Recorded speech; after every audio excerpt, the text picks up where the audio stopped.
Hello students, जैसा कि आपको पता है कि हम लोग टेट की प्रिपरेशन कर रहे हैं, child development and pedagogy first part की। तो आज हम उसका क्वेश्चन 37 देखेंगे। इसमें मैंने आपको आंसर्स के साथ प्लस में थोड़ा डिटेल में भी बताने की कोशिश की है, जिससे कि आपको इसके बारे में अच्छे से पता चल सके कि इसका राइट आंसर ये क्यों हुआ। प्लस में इससे अगर मिलते जुलते कोई क्वेश्चन आते हैं तो उसे आप इजिली कर सकेंगे। Question number 37। For children in the age group of 2 to 8 years old, the pattern of development include motor, social, emotional, cognitive and dash। इसमें क्या क्या बताया गया, एक बच्चा है जो कि डेवलप हो रहा है, जिसका एज ग्रुप है 2 से लेके 8 साल के बीच का। उसमें जो हमारे डेवलपमेंट होता है, डेवलपमेंट के कुछ पैटर्न होते हैं, जैसे मोटर स्किल्स, मोटर हो गया, फिर सोशल, फिर इमोशनल, फिर कॉग्निटिव एंड उसके बाद कौन सी चीज सीखेगा वो, ये हमें बताना है। एडेबिलिटी स्किल्स सीखेगा, कम्युनिकेशन स्किल्स सीखेगा, लैंग्वेज स्किल या राइटिंग स्किल्स। इसमें क्या, जब उसे मोटर स्किल आ गई, सोशल स्किल्स आ गई, इमोशनल, कॉग्निटिव हो गया, तो अब क्या, जब वो 8 साल का हो गया, यानी उसे लैंग्वेज भी तो आनी चाहिए ना। लैंग्वेज आएगी तभी वो एक दूसरे से बात करना सीखेगा। तो अब क्या करेगा, वो लैंग्वेज स्किल्स सीखेगा। देखेंगे डिटेल में। Development can be defined as the change of shape, size, health और चेंज इन साइकोलॉजी। इसमें क्या होता है, डेवलपमेंट जब होता है तो बच्चे का शेप बर्थ चेंज होता है, साइज चेंज होता है, हेल्थ और उसके जो साइकोलॉजी तरीके से वो भी चेंज होता है। The development of human being is divide into different stages. जब ह्यूमन बीइंग जब डेवलपमेंट होता है तो उसे हमने कुछ डिफरेंट स्टेजेस में उसे डिवाइड किया, जिससे कि हमें पता चल सके कि हाँ वो इस स्टेज में, फिर इसके बाद इस स्टेज में जाएगा, फिर इस स्टेज में, मतलब लाइन टू वो हर स्टेज को क्रॉस करता जाएगा। जैसे फर्स्ट स्टेज होगी उसकी infancy, second early childhood, third late childhood, फिर एडोलेसेंस, फिर अडल्टहुड। इस तरीके से बच्चा होगा वो बढ़ता जाएगा और इन स्टेजेस में आता जाएगा। It should be noted that the age 2 to 8 covers a 3 stage fully और partially। इसमें क्या होता है, जैसे क्वेश्चन में दिया गया है कि बच्चा 2 से 8 साल के बीच में है, तो इसमें हमें ये बताना है कि जो बच्चा वो कौन कौन सी स्टेज में पार कर चुका होता है। तो इसमें जो बच्चा होता है 3 स्टेजेस पार करता है, फुली या फिर पार्शियली। देखें, इन्फेंसी, क्योंकि वो 0 से लेके 2 साल का होता है। उसके बाद अर्ली चाइल्डहुड, जो कि हमारा क्या होता है 3 से लेके 5 या 6 साल का होता है, तो वो भी वो पार कर लेता है। फिर लेट चाइल्डहुड, ये क्या होता है 5 से 6 साल के बाद हुआ होता है, मतलब जब वो 6 साल क्रॉस कर देता है उसके बाद होता है। इसका मतलब वो इन्फेंसी, अर्ली चाइल्डहुड और लेट चाइल्डहुड वाला जो स्टेज है वो क्रॉस कर लिया होता है, फिर क्रॉस कर रहा होता है। हम अब इस स्टेज के बारे में थोड़ा सा डिटेल में पढ़ेंगे कि इस स्टेज में क्या क्या होता है, बच्चे में क्या क्या चेंजेस आते हैं। जैसे कि अगर आपके पास ये क्वेश्चन आया और इसके बारे में कुछ आपको पता ना हो, या फिर वो पूछ ले कि इन्फेंसी के जो ईयर्स होते हैं या फिर किससे कितने एज तक का होता है, तो आप इसका आराम से बता सकें। अब हम देखेंगे स्टेज और इसके कैरेक्टरिस्टिक्स। इन्फेंसी, जिसमें जो कि 0 से लेके 2 साल तक का होता है, जैसे rapid physical movements, no intellectual development, social with parents. इसमें क्या होता है, जो फिजिकल मूवमेंट्स होती है वो बहुत ही जल्दी जल्दी होती है, उसमें कोई भी इंटेलेक्चुअल डेवलपमेंट नहीं होता, क्योंकि उसका इंटेलिजेंस का उस टाइम पे पता ही नहीं चलता। प्लस में सोशल विद पेरेंट्स, वो जब समाज में मिलता है तो सिर्फ अपने पेरेंट्स से ही मिलता है जब वो इन्वायरमेंट में आता है। तो लेट चाइल्डहुड, जो कि 6 से लेके 12 साल के बीच का होता है। स्लो ग्रोथ, 6 से 12 के बीच में जो बच्चे की ग्रोथ होती है स्लो होती है थोड़ी। इम्प्रूव मोटर स्किल्स, उसकी जो मोटर स्किल होती है वो भी थोड़ी बढ़ती है, अच्छे से होती है, इम्प्रूव होती है। बेटर थिंकिंग एबिलिटी, थोड़ा अच्छा सोचना भी वो स्टार्ट कर देता है। सोशल विद फ्रेंड्स, अब वो 6 से 12 के बीच में तो वो बच्चों के साथ खेलना उठना बैठना भी पसंद करेगा, तो उसके क्या समाज में उसके कुछ फ्रेंड्स भी बनेंगे। नेबर्स अवर विद पेरेंट्स, और अपने जो उसके आसपास के जो पड़ोसी होंगे उनके साथ साथ उनके पेरेंट्स भी, ये सब भी उनके साथ मिलेंगे जुलेंगे, उनसे बात करना भी वो सीखेंगे। थर्ड पॉइंट है एडोलेसेंस, जो कि हमारे 12 से लेके 18 साल के बीच में आता है। इसमें क्या होता है, फिजिकली स्ट्रॉन्ग, वो फिजिकली शारीरिक तरीके से स्ट्रॉन्ग होता है। सेक्सुअल एक्टिविटी, इमोशनली वर्नेबल, इसमें क्या होता है उसकी सेक्सुअल एक्टिविटी भी स्टार्ट होती है, इमोशनली भी वो एक दूसरे से अटैच होता है, मतलब 12 से 18 के बीच में वो ये चेंजेस इसके अंदर आते हैं। अब देखेंगे question 38। Which of the following principle of development is incorrect one. इसमें से कौन सा जो प्रिंसिपल सिद्धांत है डेवलपमेंट का वो इसमें गलत है। There are individual difference in develop, जो इंडिविजुअल डिफरेंस होते हैं वो क्या डेवलपमेंट में होते हैं। Development is the result of a coincidence, development होना जिसका रिजल्ट में आना coincidence. It is continuous process, ये जो डेवलपमेंट होती है हमारी कंटिन्यूस प्रोसेस होती है। इट इज प्रेडिक्टेबल, ये क्या प्रेडिक्टेबल होती है। इसमें क्या है जो इंडिविजुअल डिफरेंसेस इन डेवलपमेंट, ये भी हमारा प्रिंसिपल है डेवलपमेंट का। कंटिन्यूस प्रोसेस होती है डेवलपमेंट में और ये क्या प्रिडिक्टेबल होती है। तो इसमें से जो बी पॉइंट है हमारा development is the result of coincidence, ये हमारा रॉन्ग है क्योंकि development refer to an increase in structure for better and enhance functioning of organs. Development क्या होता है वो इंक्रीज करता है कि हमारे जो स्ट्रक्चर होते हैं वो अच्छे से अच्छे बन सके, प्लस में वो हमारी फंक्शनिंग एक्टिविटी हमारे ऑर्गन्स को भी इंक्रीज बढ़ाता है। क्वेश्चन 39 देखेंगे। Which of the following plays an important role in the development of moral values in a child? इसमें जब बच्चा होता है और जब वो खेल रहा होता है तो इसमें इम्पोर्टेंट रोल क्या होता है बच्चे की, जिससे कि उसकी मोरल वैल्यू बढ़ सके जब वो डेवलपमेंट वाले स्टेज में हो, जब वो डेवलप कर रहा हो तो उसमें खेलने का क्या योगदान होता है, उसका क्या मोरल वैल्यूज होती है। प्लेयर असेंबली करता है। प्रॉपर सोशलाइजेशन, वो समाज के साथ अच्छे से बातचीत कर पाता है, उन्हें अच्छे से समझ पाता है। इंटेलेक्चुअल, इसमें क्या है पॉइंट है इंटेलेक्ट, इसमें क्या होता है जो उसकी इंटेलिजेंसी होती है वो भी बढ़ती है। D all options are right, या फिर ये सारे पॉइंट्स हमारे सही है।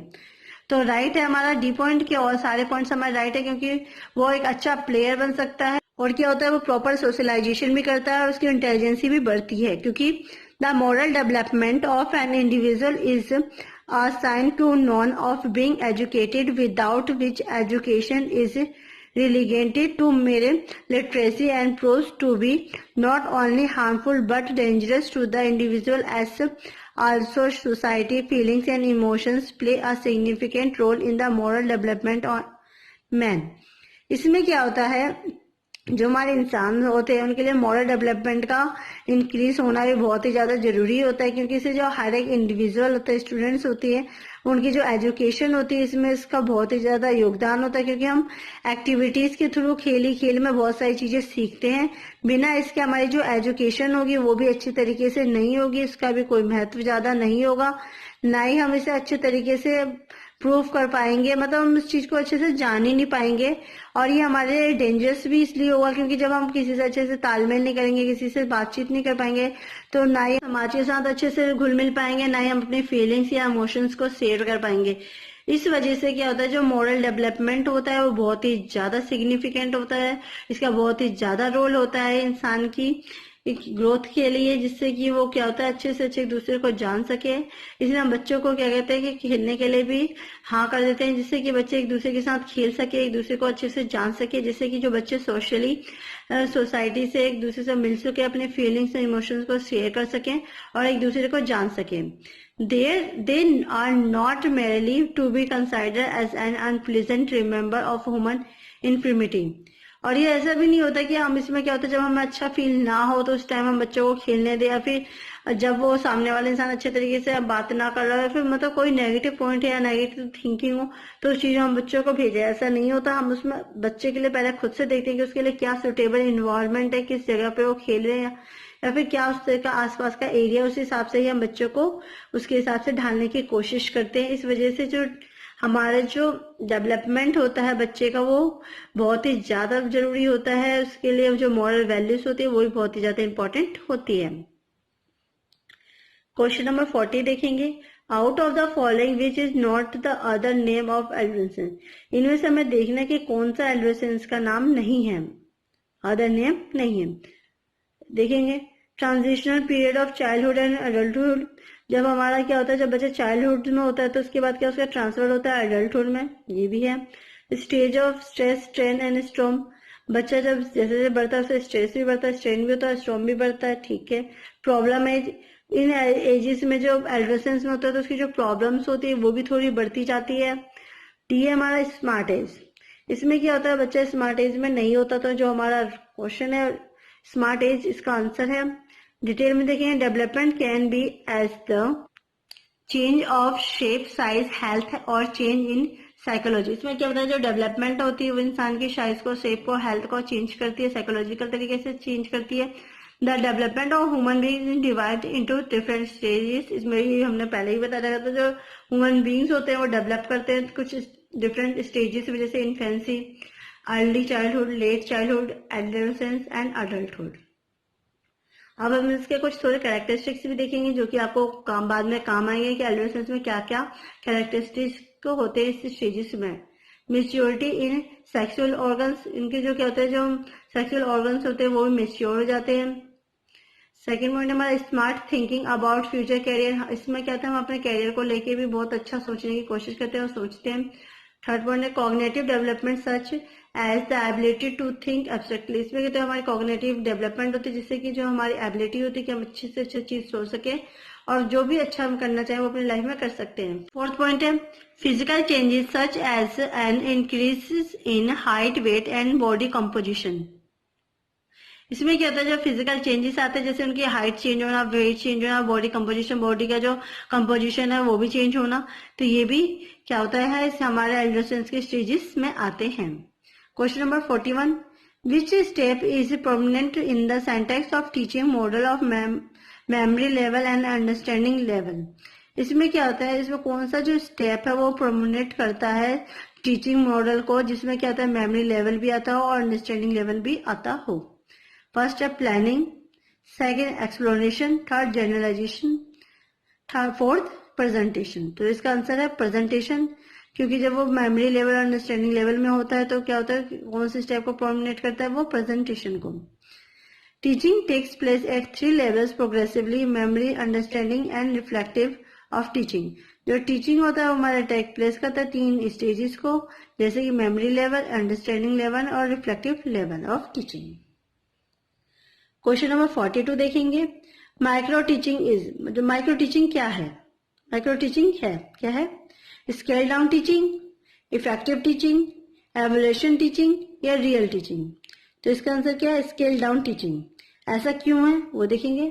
Micro teaching has been considered an effective technique for the development of teaching skills in teachers, micro teaching होता है वो कंसाइडर करता है कि एक इफेक्टिव टीचिंग को, टेक्निक्स को, जिसमें जो टीचर्स होती हैं उनकी जो टीचिंग स्किल्स होती है वो डेवलप हो सके, उसमें कुछ निखार आ सके। Micro teaching is like the simulation technique for developing teaching skill, जो माइक्रो टीचिंग होता है वो सिमुलेशन टेक्निक की तरह काम आता है जिससे कि जो टीचर्स की जो टीचिंग होती है वो डेवलप हो सके, ज्यादा से ज्यादा अच्छी हो सके। This approach is used to shape the teacher's behavior based on an effective feedback mechanism. इसमें क्या होता है, जो टीचर्स होती हैं उनका जो शेप्स आता है, उनके जो भी कमियां होती हैं वो खत्म होती है, प्लस में जो टीचर्स का बिहेवियर होता है वो अच्छा होता है, उनका बेस क्लियर होता है और अच्छा फीडबैक मैकेनिज्म इसमें मिल पाता है टीचर को। अब हम देखेंगे कि इसका जो साइकिल होती है वो कैसे होती है, मतलब टीचर किस तरीके से इसे प्लान करती है। पहले से प्लान करेगी, फिर बच्चों को टीच करवाती हैं, फिर फीडबैक, और फीडबैक में अगर कुछ मिलता है कि नहीं मतलब अच्छा नहीं पढ़ाया, अगर कुछ कमियां हैं तो उसे दोबारा रीप्लान करना, फिर रीटीच करना, फिर री फीडबैक लेना।